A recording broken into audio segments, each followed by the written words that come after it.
खबर दिल्ली से मिल रही है, आइए रुक करते हैं। सीबीएसई 12वीं की परीक्षा स्थगित कर दी गई है। सीबीएसई 10वीं की परीक्षा रद्द हुई है। तो 12वीं की सीबीएसई बोर्ड की परीक्षा स्थगित कर दी गई, वहीं 10वीं की भी परीक्षा रद्द की गई है। बड़ी खबर आपको बता रहे हैं, कोरोना के बढ़ते ग्राफ को देखते हुए एक और अहम फैसला लिया गया है। 4 मई को परीक्षा होने वाली थी सीबीएसई की, जो कि रद्द कर दी गई। वहीं 12वीं की परीक्षा भी स्थगित कर दी गई है। तो 10वीं की परीक्षा रद्द हुई है। 4 मई को सीबीएसई की परीक्षा होने वाली थी। बढ़ते कोरोना संक्रमण को देखते हुए एक बड़ा फैसला लिया गया है। सीबीएसई 12वीं की परीक्षा स्थगित की गई। प्रधानमंत्री नरेंद्र मोदी की अध्यक्षता में बैठक हुई थी, जिसके बाद ये बड़ा फैसला लिया गया है।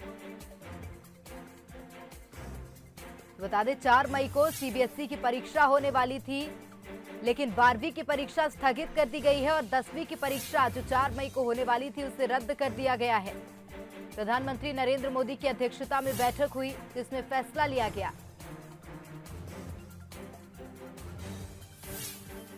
अधिक जानकारी ले लेते हैं, हमारे साथ न्यूज हेड शरद द्विवेदी जी फोन लाइन पर जुड़ गए हैं। शरद जी, एक अहम फैसला बढ़ते कोरोना संक्रमण के चलते कहें या प्रधानमंत्री नरेंद्र मोदी ने लिया है, क्या कहेंगे?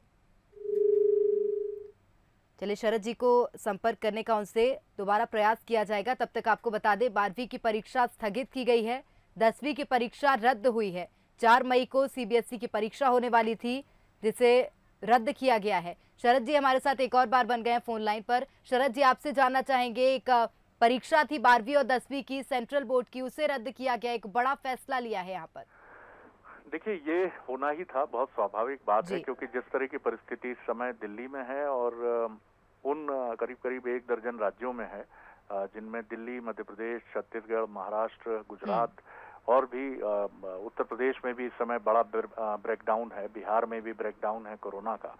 तो कमोबेश हम कह सकते हैं कि 50% के आसपास जो देश है वो कोरोना से प्रभावित है इस समय और दूसरी लहर की चपेट में है। इन परिस्थितियों में विद्यार्थियों के लिए 12वीं की परीक्षा, खासतौर से सीबीएसई के आयोजित करना एक बड़ी चुनौती है, क्योंकि जिस तरह से हम देख रहे हैं कि ये नया स्ट्रेन है या क्या है, ये तो अभी पुष्टि नहीं है, लेकिन जिस तेजी से संक्रमण हो रहा है, ये कहीं ना कहीं एक अलग तरह के स्ट्रेन की बात तो जरूर कोरोना के सामने आई है। तो इन परिस्थितियों में परीक्षा संभव नहीं है और बड़ी संख्या में विद्यार्थियों का एकत्र होना, अध्यापकों का एकत्र होना, परीक्षा, फिर परीक्षा उत्तर पुस्तिकाओं का मूल्यांकन, और यही वजह है कि न सिर्फ सीबीएसई की परीक्षा बल्कि मध्य प्रदेश माध्यमिक शिक्षा मंडल की 10वीं 12वीं की परीक्षाएं भी आगे बढ़ी हैं।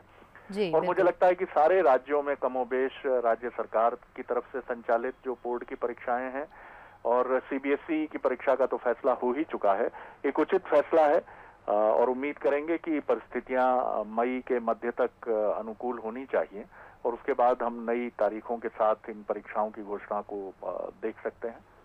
बिल्कुल शरद जी, एक और जानकारी आपसे चाहेंगे। जिस तरह से अनुमान ये भी लगाया जा रहा है, करीब 1 महीने के लिए तो परीक्षा रद्द कर दी गई है, लेकिन क्या अगली तारीख का कुछ ऐलान अब हो सकता है आगामी दिनों में, और क्या ऑनलाइन माध्यम अब सरकार चुन सकती है परीक्षा का? बिल्कुल, मुझे लगता है कि यही एक बड़ा फैसला जो अगला संभावित है, अगर परिस्थितियों को देखकर ईश्वर न करे कि ऐसे हालात बने कि हम 1 महीने बाद भी अधर में अपने को महसूस करें, लेकिन ऑनलाइन परीक्षा एक विकल्प हो सकता है जिस पर सरकार जरूर विचार करेगी।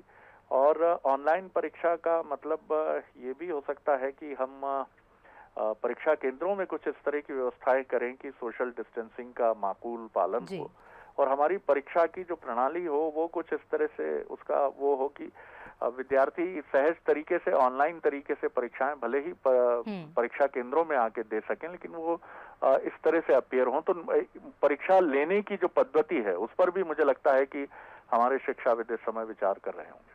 बिल्कुल, बहुत धन्यवाद शरद जी हमारे साथ तमाम जानकारी साझा करने के लिए। तो बता दें, कोरोना वायरस के बढ़ते संकट के बीच एक और बड़ा फैसला यहां पर लिया गया है।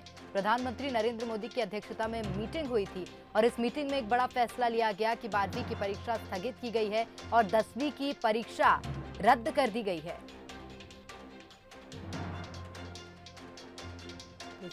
सीबीएसई के जो भी स्कूल थे वहां पर परीक्षा होने वाली थी, केंद्र रखे गए थे, लेकिन अब परीक्षा को रद्द कर दिया गया है और ऐसा अनुमान लगाया जा रहा है कि करीब 1 महीने के लिए अब जो तारीखें हैं वो आगे बढ़ सकती हैं। निश्चित रूप से कुछ और भी बड़े फैसले सरकार परीक्षाओं को लेकर ले सकती है।